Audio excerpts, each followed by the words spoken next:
interdisciplinariedade de linguagens e argumentação. Portanto,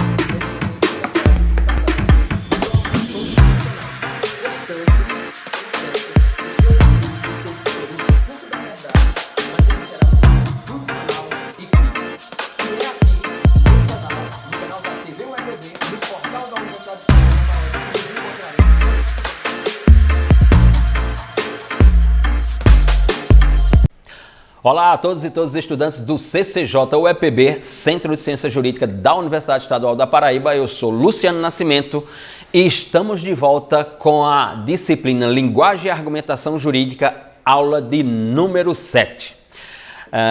E para essa aula de número 7, vamos dividi-la em duas partes. Iniciando por um romance do realismo alemão, e depois para o conteúdo da disciplina. No conteúdo da disciplina, no que se refere àquele tópico do embate entre os autores da filosofia do direito e das teorias da comunicação. E hoje, especificamente, na aula de número 7, ficaremos só com o autor da filosofia dos valores, que não é tão assim, digamos, para utilizar uma expressão de Hans Kelsen, puramente filosofia dos valores, mas a sua teoria da argumentação envolve a filosofia dos valores. Nós nos referimos às construções extremamente relevantes na produção do discurso jurídico, na teoria da argumentação do professor Robert Alex. E, portanto, aqui sobre teoria da argumentação de Robert Alex, enfocaremos algumas partes das suas construções teóricas acerca da teoria da argumentação jurídica. Mais especificamente no que se refere à ideia de uma teoria da argumentação jurídica, uma teoria da argumentação jurídica dentro da definição do direito. Depois, uma ideia que Robert Alex chama de o conteúdo axiológico da decisão judicial.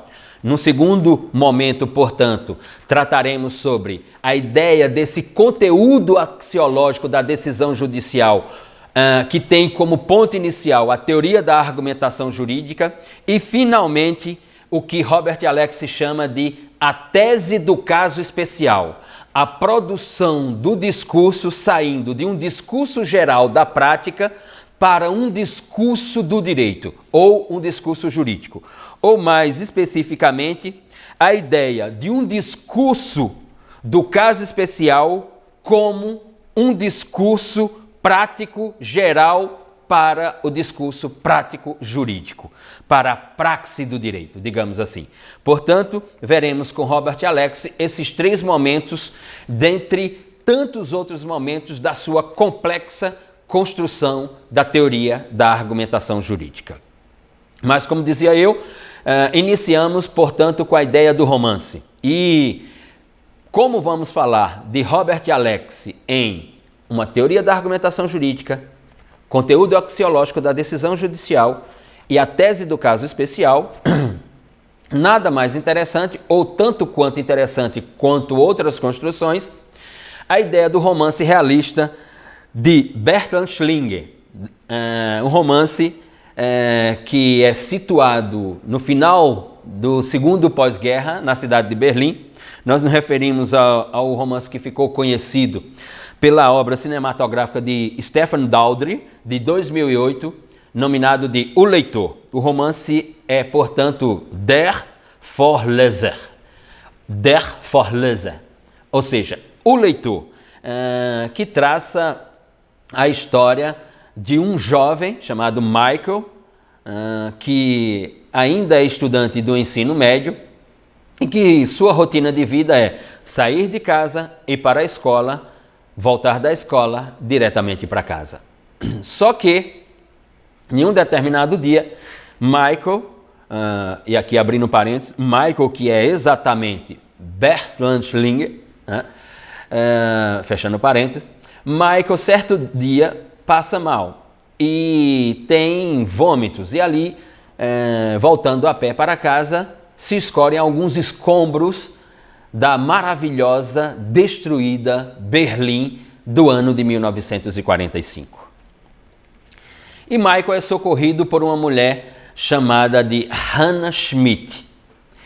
E essa mulher, que mora num cortiço que está num estado de escombros perfeitamente imaginável.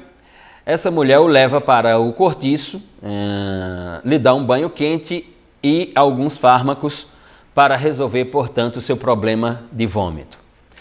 Michael aproveita e lê um romance para Hannah Schmidt. E Michael, após a leitura desse romance, nos dias seguintes, nos dias que virão, nos dias que se realizam, Michael, todos os dias ao sair da escola, passa no cortiço com um romance diferente e faz a leitura para Hannah Schmidt. Hannah Schmidt é uma, então, funcionária de uma companhia de bondinhos em Berlim, cobradora em um dos bondinhos. Ao terminar o seu horário de trabalho, volta para o cortiço. Certo dia, Michael recebe sua mesada e convida Hannah Schmidt para um jantar em um determinado restaurante na cidade de Berlim. A cena no cinema é maravilhosa, no sentido de que o restaurante não tem o teto, representam escombros da Segunda Guerra Mundial. E está ali aquela luz com a lua ao fundo. E o garçom chega e distribui o menu, o cardápio, para ambos. E Michael diz que quer comer Kartoffeln, salada. E Michael diz, portanto, que quer comer frango com batatas e salada. E pergunta para Hannah o que ela vai pedir. E Hannah diz que o mesmo. E tem-se o jantar e volta para o cortiço. E Michael termina por ter um romance com Hannah Schmidt, um jovem de 15, 16 anos, que tem um romance com uma mulher de aproximadamente 35 anos de idade. Só que chega certo dia, Michael compra um romance, sai da livraria e vai até o cortiço. E não mais encontra Hannah Schmidt.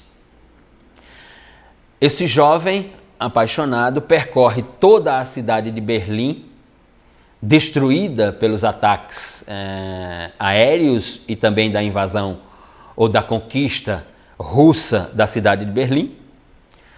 Não a encontra mais, chega o verão, sai de férias, vai curtir o verão, retorna e decide que vai ingressar à universidade, presta os exames e escolhe o curso de Direito. E na sua primeira aula, o professor da disciplina de argumentação jurídica informa que a aula não será em sala, mas que levará a turma para um tribunal para assistir a um julgamento. E Michael, como todo estudante de direito, compra o seu terno Hugo Boss, seu sapato social alemão, compra o seu vidro de gel, e a sua mala 007, a sua pasta 007. E vai com toda a turma ao tribunal para assistir um julgamento. E ao adentrar, coloca sua pasta ali no canto da carteira, senta-se, mas ao sentar-se, ouve uma voz no tribunal. E aí a memória de Michael dá o start, digamos assim. E Michael reconhece aquela voz. E quem era a ré daquele julgamento era exatamente Hannah Schmidt. E no interrogatório a Hannah Schmidt, o juiz faz uma série de perguntas. Então, indaga a ré por que ela havia cometido todas aquelas ações. E aí, então, vem à tona que Hannah Schmidt era uma funcionária da SS e tinha a função de organizar a fila de mulheres judias condizente ou conduzidas à câmara de gás. E o juiz então pergunta, a senhora não sente remorsos da ação que praticava, da conduta que tinha? A senhora tinha ciência de que aquelas mulheres estavam sendo conduzidas a uma câmara de gás? E a resposta, ou as respostas são, não tenho remorso, sabia perfeitamente do que estava fazendo. Não interpreta que era uma conduta reprovável aquela? E Hannah Schmidt responde: era o meu trabalho, estava cumprindo a minha função. A minha função era organizar a fila daquelas mulheres que iam para a câmara de gás. E o juiz, então, com os autos do processo em mão, indaga: aqui tem um relatório assinado pela senhora de um número X de mulheres conduzidas à câmara de gás. Não se arrepende? E nesse momento, a memória de Michael, que assiste ao julgamento, tem um segundo start. Aquele relatório não poderia ter sido assinado por Hannah Schmidt simplesmente pelo fato de que ela não sabia ler, ela não era escolarizada, ela não era alfabetizada. E ele lembra da cena no restaurante, quando ele fez o pedido e perguntou a ela o que iria pedir para jantar. E ela disse: vou pedir o mesmo que você, Michael, porque exatamente ela não podia ler o menu. Mas mesmo assim, Hannah Schmidt é condenada à pena perpétua. Todos estão aí perguntando: Luciano, vai dar spoiler do romance, do filme? Não vou dar o spoiler, né? Não vou dizer como termina. Mas a indagação que queremos deixar aqui é: qual é o seu julgamento sobre a ação daquela mulher, sobre a conduta de Hannah Schmidt? Você a condenaria porque ela tinha um trabalho que era organizar uma fila que conduzia as mulheres judias a uma câmara de gás? Qual é o seu veredito? E como você chegaria a um veredito? Qual seria a sua decisão judicial como magistrado? Como você construiria os fundamentos da sua decisão judicial de condenação ou absolvição de Hannah Schmidt, a organizadora de filas da SS, para a execução pela Câmara de Gás das mulheres judias na Segunda Guerra, no Terceiro Reich, na Alemanha nazista? São essas as indagações que deixamos para você. E essa é a primeira parte da aula de número 7 da disciplina de argumentação jurídica. E saindo daqui, portanto, vamos para a segunda e última parte dessa aula, que é referente às diversas teorias ou os diversos pontos teóricos construídos pelo professor Robert Alex na sua teoria da argumentação jurídica. E como havia informado inicialmente, aqui enfocaremos 3 pontos. A própria teoria da argumentação jurídica de Robert Alex, que está lá no seu livro na parte 3, Teoria da Argumentação Jurídica de Robert Alex. Depois, o que ele próprio chama de conteúdo axiológico da decisão judicial, que tem início na argumentação jurídica. E, finalmente, o que Robert Alex denomina de a tese do caso especial. Então, veremos esses 3 pontos com Robert Alex. Primeira discussão, ou primeiro debate, ou primeira organização do discurso é de que a formulação de uma teoria da argumentação jurídica por Robert Alex é também, de alguma forma, uma definição acerca do direito. E aqui Robert Alex fica, na nossa interpretação, fica entre Kelsen e Radbruch. Fica entre Hans Kelsen, na teoria pura de Kelsen, e entre Gustav Radbruch, autor relevantíssimo dos anos 20 e anos 30 na Alemanha. Autor de teoria do direito, de filosofia do direito. E aqui no que se refere aos estudos de introdução ao direito de Gustav Radbruch. Né? Gustav Radbruch, que, abrindo parênteses, discípulo de um dos penalistas mais relevantes, ou o penalista mais relevante do direito alemão de todos os tempos, o professor Franz von Liszt, autor do sistema causal naturalista no direito penal, autor da primeira publicação de um tratado de direito penal alemão em 1890, o denominado Strafrecht Allgemein, de Franz von Liszt. Gustavo Radbruch, que tem 2 momentos na sua vida. Primeiro, um momento de um autor extremamente dogmático, a sua primeira metade de vida de escritura é de um autor dogmático, e depois, com uma série de acontecimentos na sua vida com o nazismo, com o nacionalsocialismo trabalhista alemão, envolvendo o seu filho que fora para a guerra, envolvendo o seu irmão que foi assassinado. Então, nessa segunda metade, ou nessa segunda parte da vida de Gustavo Radbruch, ele se torna um autor kantiano, de uma filosofia dos valores. Abandona o dogmatismo, o normativismo e se torna um autor da filosofia dos valores com fundamento nos pensamentos de Kant.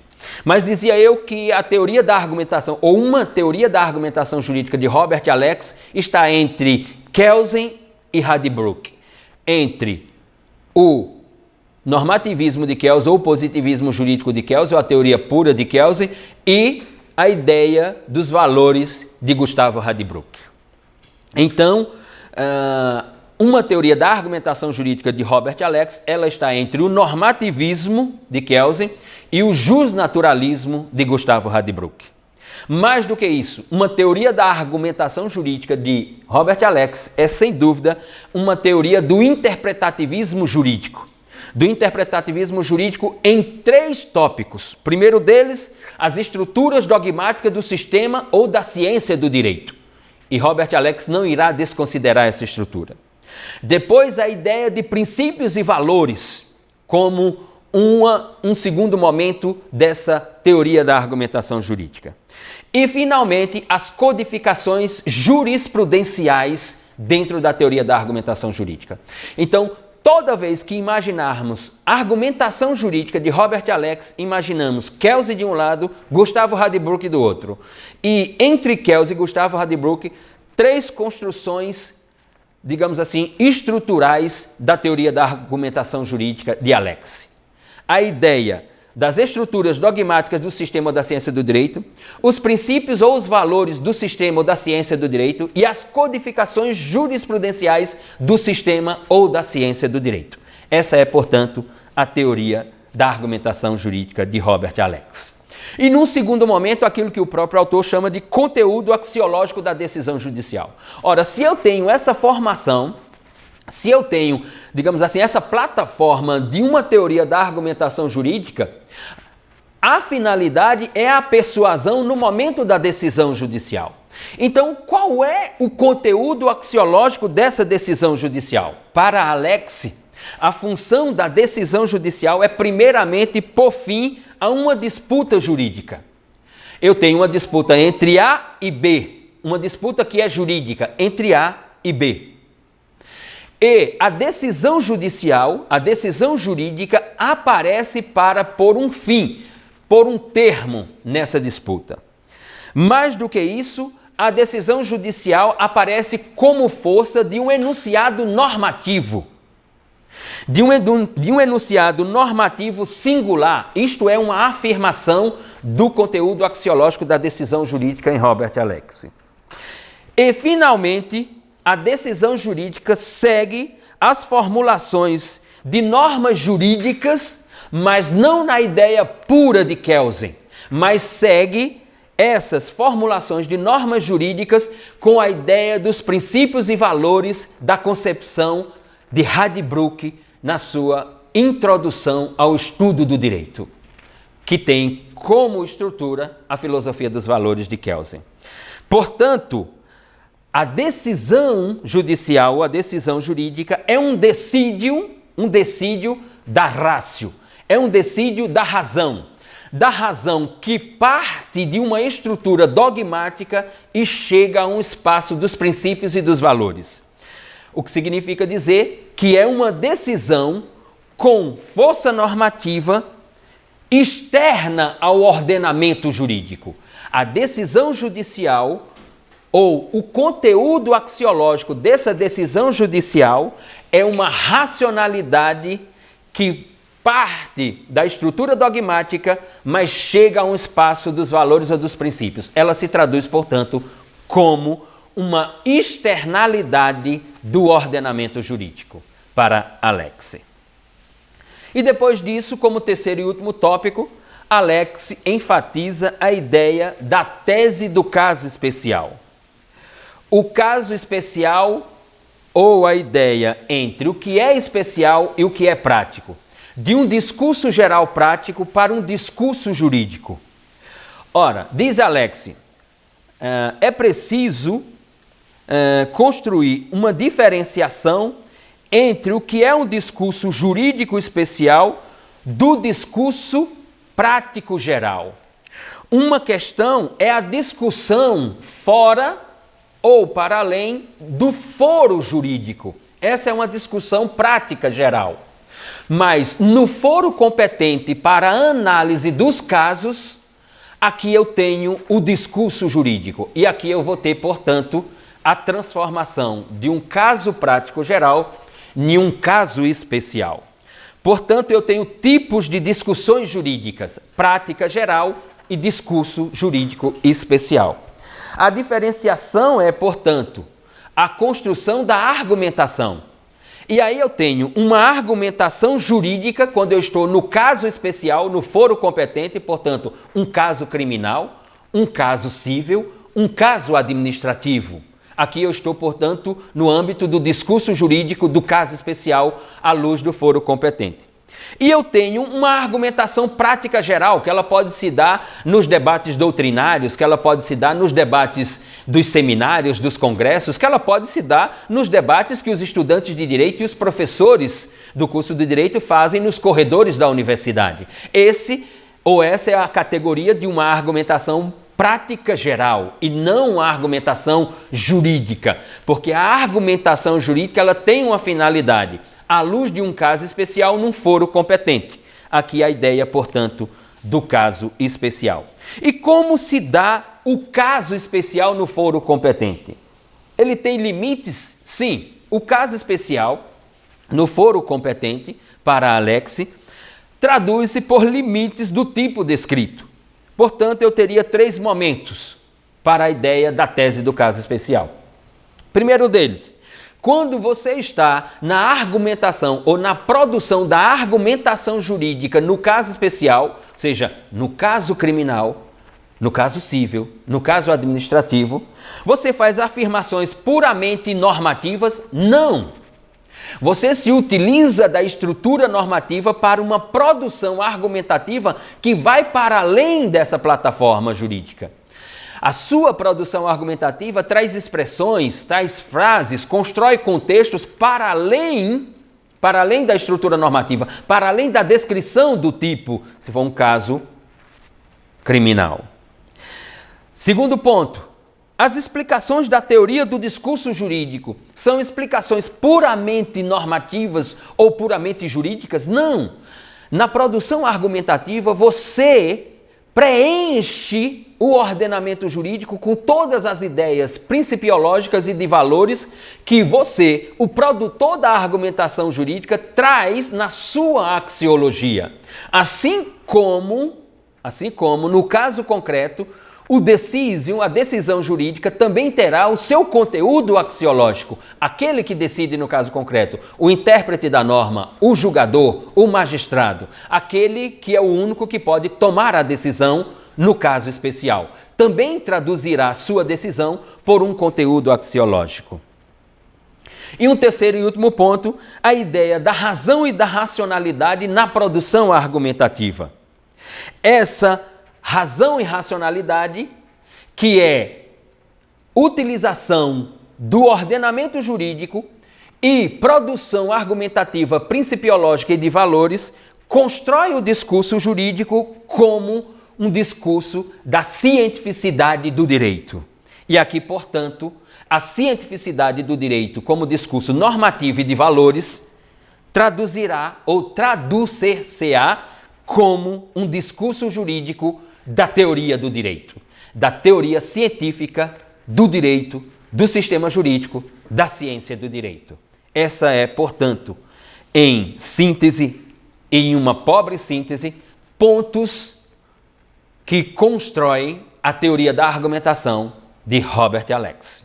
E ficamos por aqui com a aula de número 7 e pedindo a todos, não se esqueçam, se inscreva na TV UEPB, canal do YouTube, vá lá no Instagram, dê like na produção da TV UEPB, nas aulas dos professores da Universidade Estadual da Paraíba, siga a TV UEPB no Facebook, enfim, participe, seja interativo com as produções da TV UEPB. E voltamos em breve com mais uma aula de teoria da argumentação jurídica.